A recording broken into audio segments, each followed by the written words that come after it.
Assalamualaikum warahmatullahi wabarakatuh. Salam sejahtera bagi kita semua.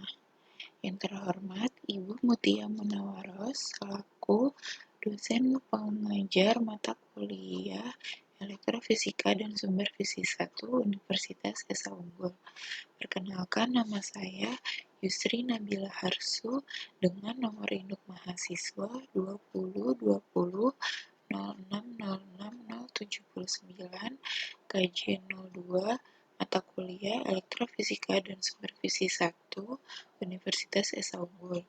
Di sini saya akan menjelaskan tentang short wave diathermy atau SWD untuk memenuhi nilai tugas week 4 mata kuliah Elektrofisika dan Sumber Fisik 1. Sebelum itu, saya akan menjelaskan tentang pengertian konversif energi panas. Konversif energi panas adalah penggunaan elektro dan sumber fisik yang menghasilkan efek panas di mana penetrasi atau penyerapan energinya lebih dari 2 cm atau bisa disebut penyerapannya itu hingga ke otot. Berbeda dengan sebelumnya, yaitu yang superficial energi panas hanya menyerap energi kurang dari 2 cm, jadi tidak sampai otot. Nah, konversif energi panas ini terdiri dari 3 alat, yaitu microwave diathermy atau MWD, shortwave diathermy atau SWD, dan ultrasound. Nah, di sini saya hanya akan membahas lebih dalam tentang shortwave diathermy yang meliputi tentang definisi, efek fisiologis, indikasi dan kontraindikasi, dosis, dan cara penggunaannya. Dimulai dari definisi shortwave diathermy, yaitu adalah alat yang mengeluarkan gelombang elektromagnetik dengan high frekuensi, yaitu 27,12 MHz, dan timbul panas karena adanya rotasi, vibrasi, dan osilasi di ion tubuh kita. Lalu selanjutnya adalah efek fisiologis yang ditimbulkan dalam penggunaan SWD tersebut. Yang pertama adalah meningkatkan metabolisme. Di sini karena adanya penaikan temperatur dan aktivitas di sel tubuh.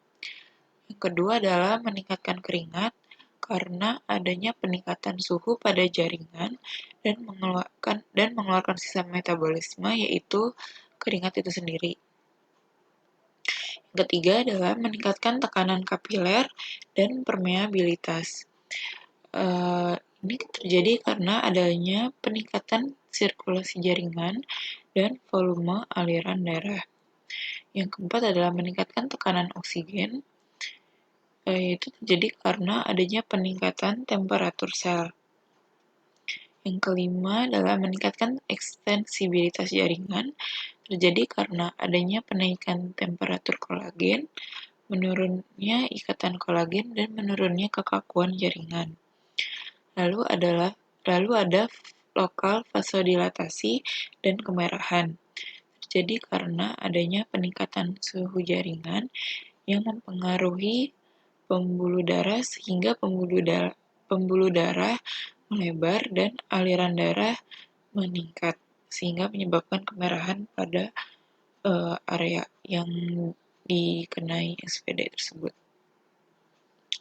Lalu ada relaksasi otot via GTO di tendon dan muscle spindle di badan otot, terjadi karena adanya peningkatan temperatur otot dan kerja saraf, yaitu kerja saraf 1B yang terjadi di GTO di otot agonis dan saraf 1B di muscle spindle, tepatnya di otot antagonis.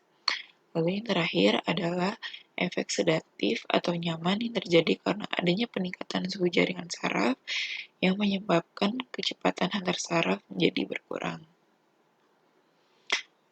Selanjutnya adalah indikasi, yaitu kasus apa saja yang penyelesaiannya bisa menggunakan SWD.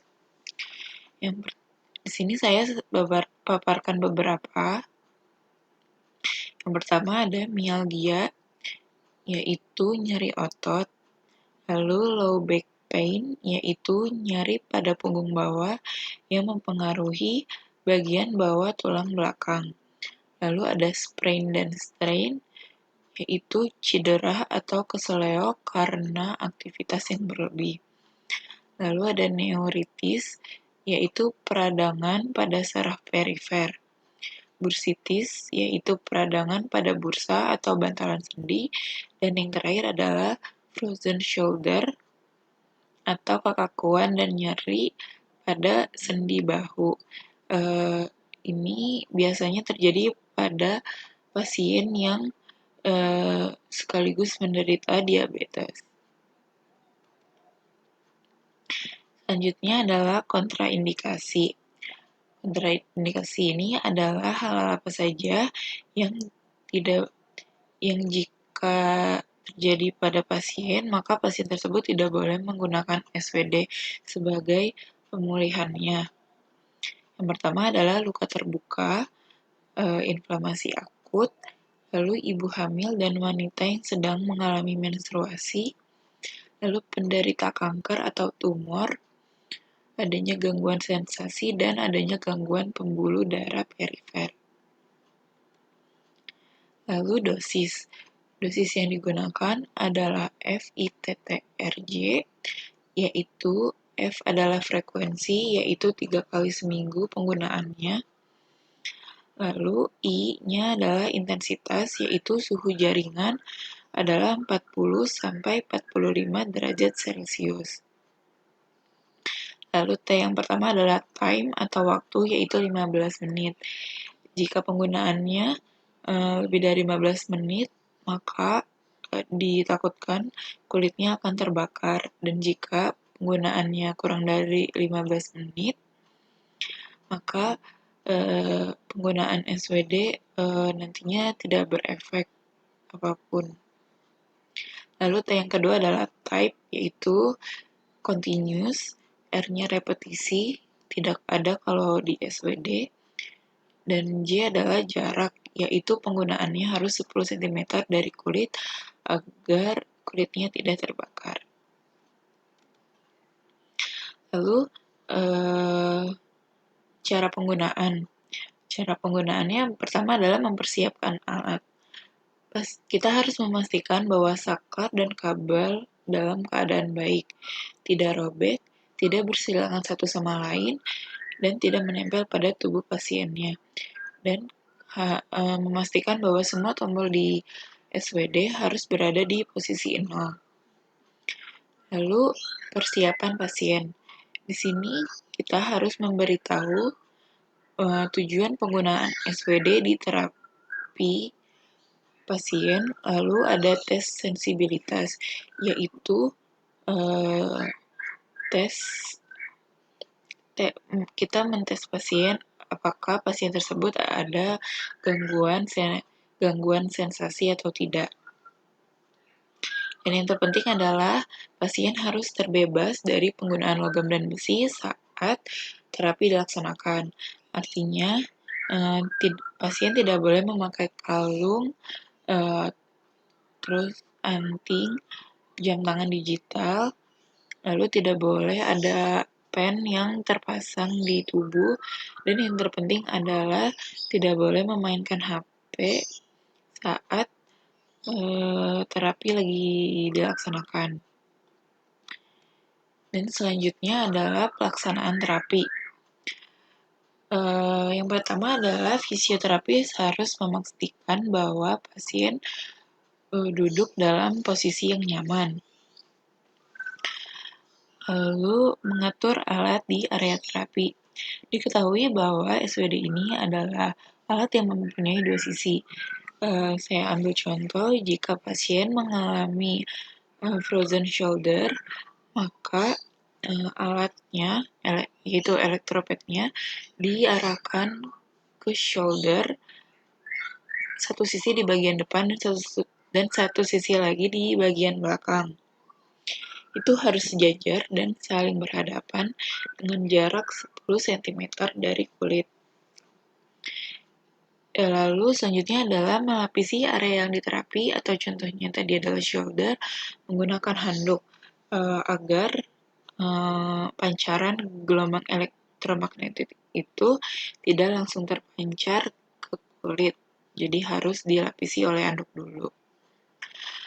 Lalu kita mengatur waktu, gelombang dan intensitas sesuai kebutuhan pasien. Lalu mengontrol pasien 5 menit sekali. Fisioterapis menanyakan bagaimana keadaannya, apakah merasa nyaman atau tidak, dan apakah hangatnya itu cukup atau tidak. Lalu yang terakhir, jika sudah selesai, yaitu ditandai dengan alarm dari SVD itu berbunyi, maka bisa mematikan alat dan merapikan kembali ke tempat yang semula.